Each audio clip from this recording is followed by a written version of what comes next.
I almost forgot the ladder here, and I'm sure many of you watching at home were like, well, are you going to put that ladder on? And the answer is yes, I am going to put that ladder on. And it is not a real big surprise as to how the ladder attaches, but I am going to show you nonetheless. So once we free it from its prison here,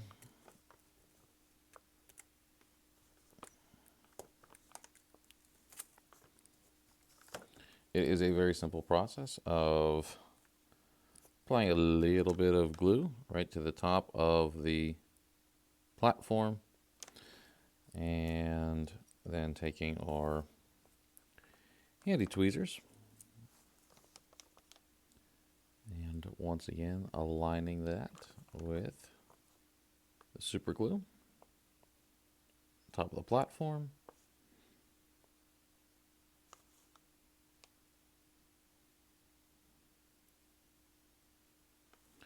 It is a lot easier when you do the version that has two platforms because the ladder has something to rest against. And so I think what we're going to do here is we're actually going to build this one upside down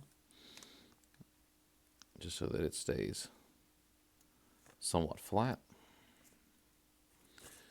And then I'm going to adjust this here for just a second so that I don't get it put on crooked. Well, I might just rip it off too. Let's try that again.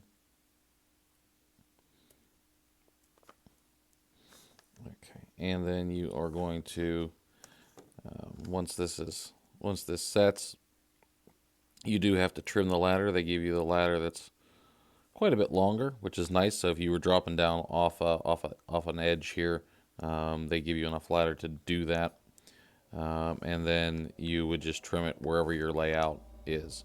So while I'm letting that one set, actually I think I might have knocked all the glue off there when I did that. So we're gonna reapply that glue.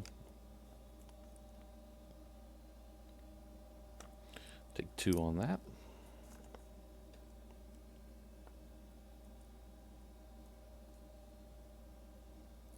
Okay, so while I'm holding that in place here, I will show you one of the ones that I did already so you can see that the ladder is trimmed right there at the base because I know where this particular layout signal is going, so I know that the ground is flat there and I can go ahead and cut it that way.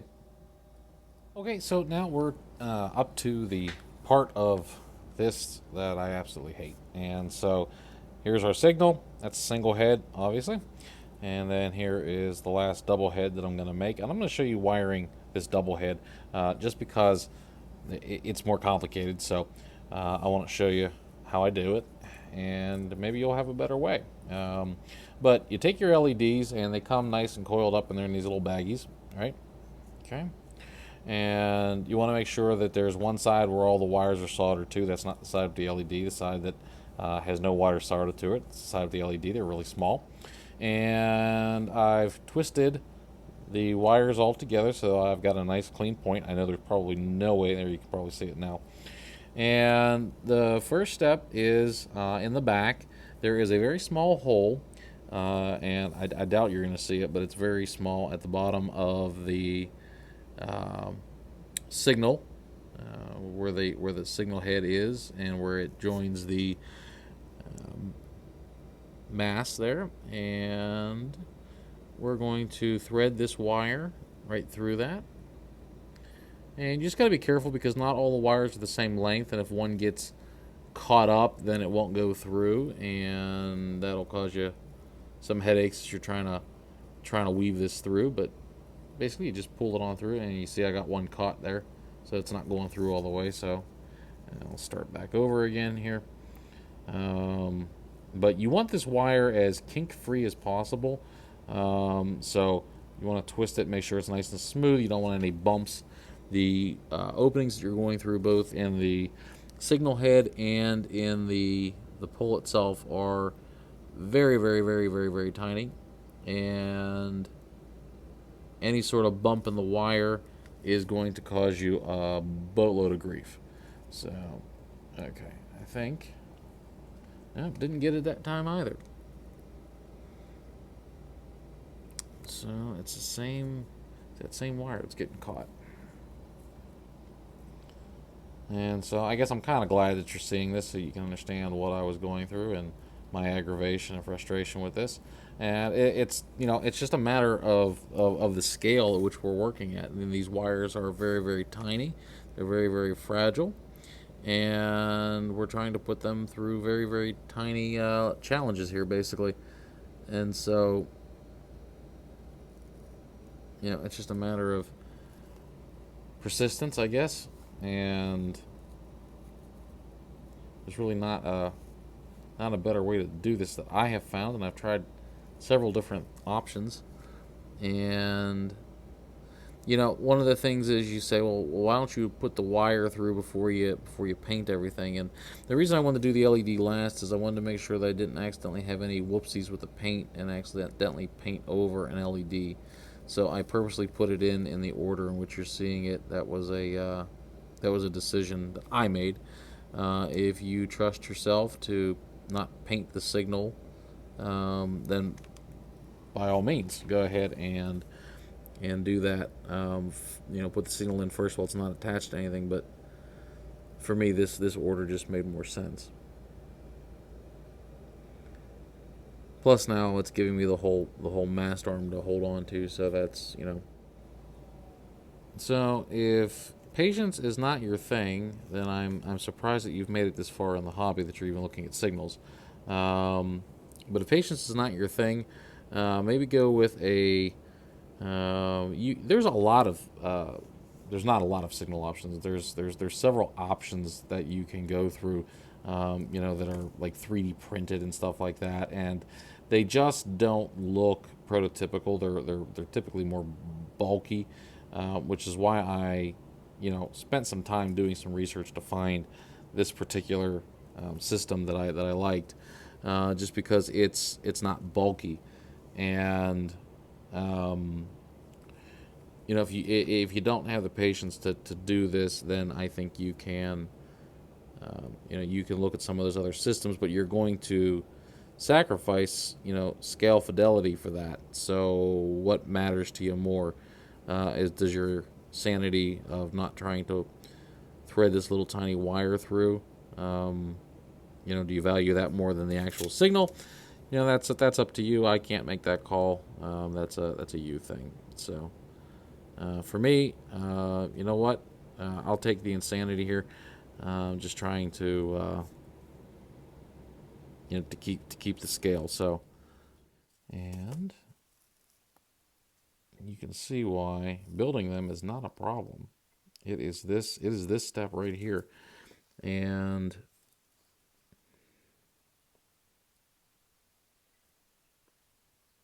it is painful.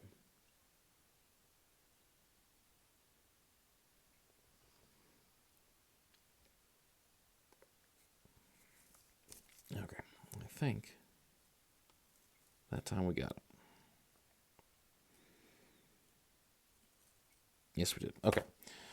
So at that point, you can just go ahead and pull this straight on through.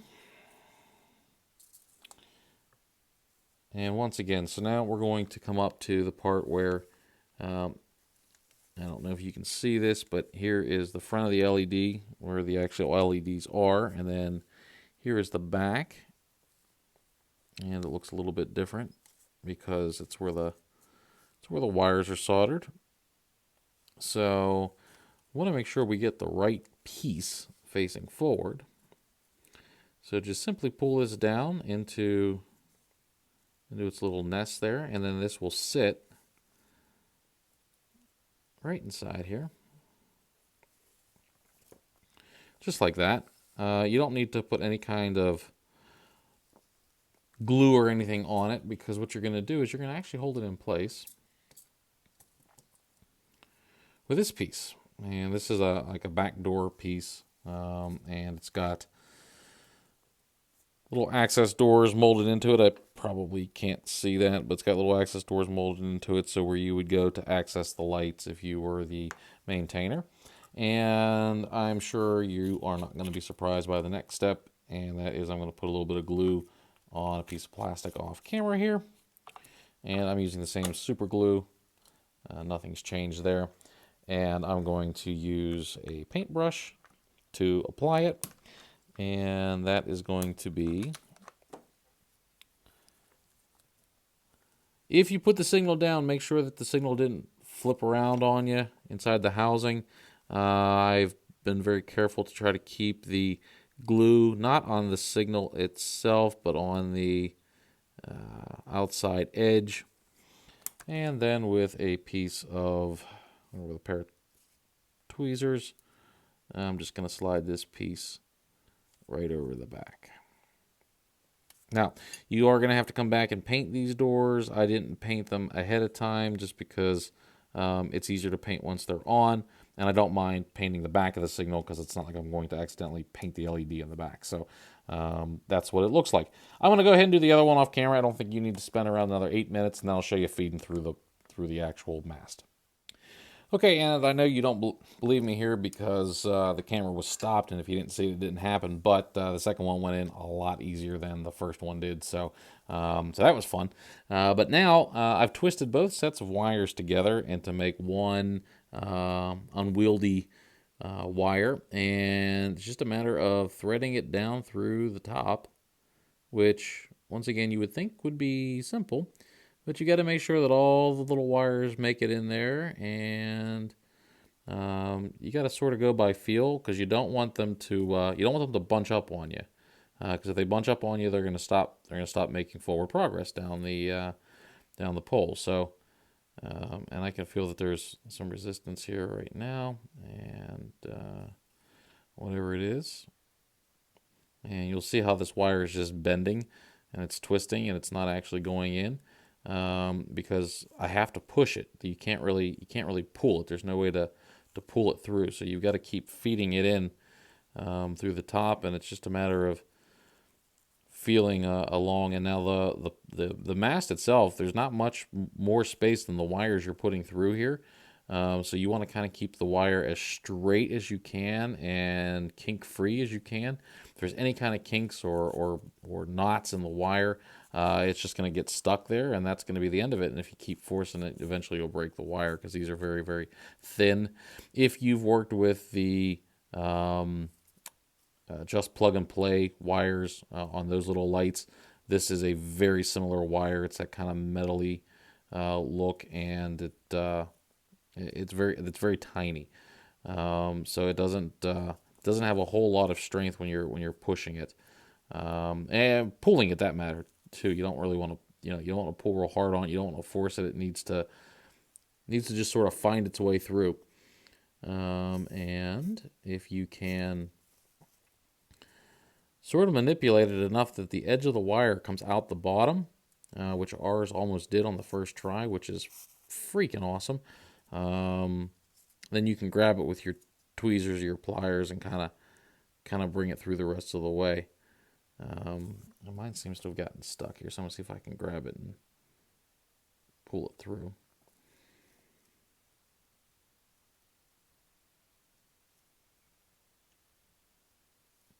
And there it is. Okay. So then you're going to go ahead and, once again, very carefully, you're going to pull this through. You don't want to force it. You don't want to jam it. Once you get it through the mast, that you can grab the end here. It pulls through very nicely. Keep it straight up here. Don't let it get kinked up as it's trying to go through, and don't zip it right through. Once again, fine wires, and don't forget one wire is going to go longer than the other one because they're different heights up here on the mast. So be very careful as you're pulling them through. Don't let them get bunched, and then don't forget there is a raceway that is right on the front of the signal here.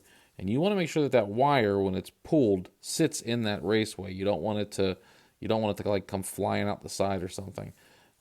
So just keep pulling your wires through until you get almost to the bottom. Yeah, the top, I guess, whatever way you want to look at it here. And don't let that wire get kinked. There we go. Okay, and obviously my bottom signal runs out of wire first. And so at that point, I'm going to set it into its channel where it belongs, right there in the front. And once again, with my handy dandy little brush and a little bit of super glue, I am going to make sure it stays in that channel. Don't worry, you're going to come back here with some paint to get it to hide a little bit better. But at this point in time, go ahead and find where your two wires are joined together at the end.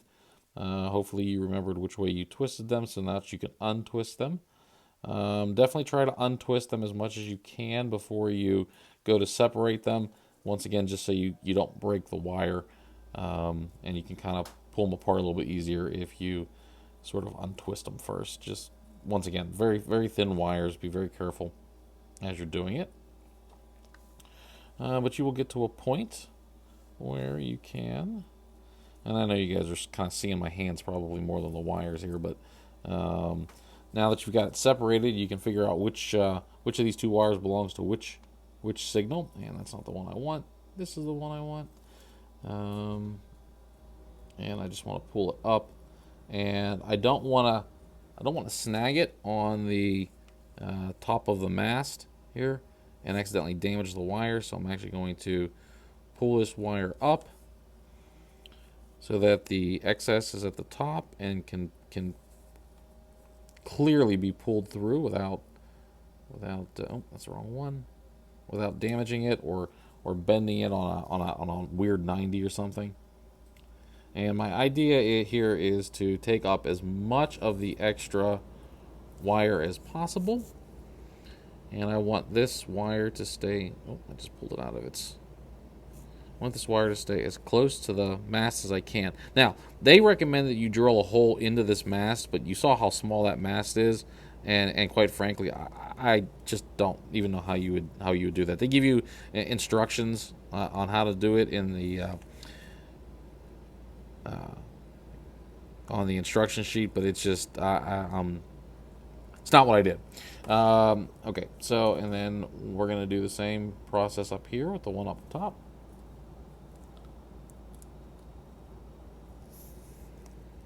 Just get that sort of held in place.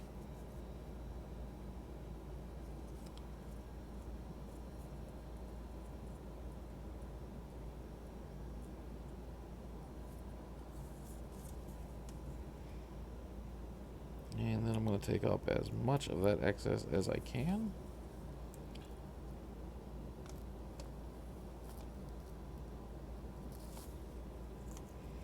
And I want to avoid any of these big loops. I don't want any big loops at the top. Just get that out of there.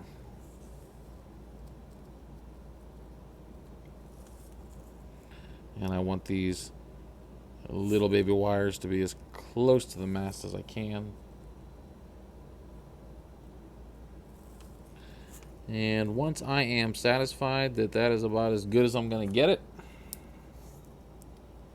come back here with just a small amount of glue on my brush. And it's really not a brush anymore. It's more of just a glue stick. But I'm just going to tap this into place. Now, once that dries and the wire is against the mast, which now of course it doesn't want to stay against the mast where I put it, but I'm going to paint it silver so that it blends into the mast, and you're not really going to see it. So let me show you. Here's one that I've done. Okay, and there's the wire running up there, and you can kind of see it, but it's painted silver, so it sort of blends in, and when you're looking at the signal itself, it doesn't really stick out. So that's kind of sort of what I want. For the singles, same process. You just got to do it once instead of twice. So I'm gonna go ahead and do these other ones, and then the next scene we'll be on the layout installing these. Okay, so we are at the last step of the process, and that is getting the signals installed on the layout. Now, when I say the last step, I mean the last step that we're going to do today, because right now we don't have the brains to actually turn this thing on and power it. And I'm sure some of you noticed that the wires don't have the resistors on it, so I can't even light them up to show you what it's going to be because I'll risk damaging the LEDs, and we're just not going to do that. So let me show you how I installed it, because once again, the tiny little wires of this system have caused a problem, and I'm going to show you how I got around that problem. It's not that big of a deal. So stick around. I'm going to show you the steps that I took to get the signals installed on the layout. Okay, so the first thing I'm going to do here is I'm going to take my drill with a 1/16 inch bit and put a hole right where the signal needs to be. And since I've got so much infrastructure in place already, yes, I did want to make sure that there was no infrastructure down below. And that's going to give me a not quite perfect size hole for this process, because now that I've got this hole, I've got to get the wire down through it. And of course, as we know, the wire has been the issue on this whole process. So what I've done is, and I don't know if you're going to be able to see it, I'm going to put it in front of the camera here, and no, that's not even there it is. So what I did is I have a small piece of wire, and I've threaded it, there we go, perfect focus, into a nice little loop, okay? And what we're going to do is we're going to take the signal that we want to install, and once again we're going to take the uber thin wire that, you know, just doesn't want to play nice with anything, and we're going to thread it through that eye. And if any of you sew, you know this is also a way you can thread a needle. Anyway, we're going to take this wire, and this wire is actually wire that would be used in a hot knife, and it's a little more rigid, and so it lets me sort of push it into that hole that we just drilled. And I have not tied the wire to anything. I've just got it somewhere in the middle of the strand there, and I'm being very careful. I don't want to tug too hard on it. All these wires are tiny and they're fragile, but I just want to get it to the point where it'll slide into the hole, and then I can pull it right through, and then slide the signal right in after it. And of course we need to cut our ladder to size, because we didn't do that yet, because I don't know exactly where the ladders are going to land on each of these until I get them in the layout. And this one is pretty much even with the bottom of the base. So we'll snap that off, and then we will slide this through. Okay, now I am not going to take the time to glue this signal in place. The reason being is because I need to get the brains in the system, right? So I don't want it kind of glued onto the layout. But when you look now, I've got my signal with the diverging signal, and I've got my signal that will let trains coming this direction know if that is set for them or for the other main line. And that's how we're going to do this entire process. So they look awesome. This is, that's going to, just them being there gives some more realism to the layout. So now that we've got, a couple of them installed, I did take you down here and show you. I did protect this crossing as well, so there's my signals facing in both directions. And so we're going to go through this process all over the layout. It's probably going to take several months, but once we get her done, we'll start wiring this thing up and putting the brains in it and see what happens.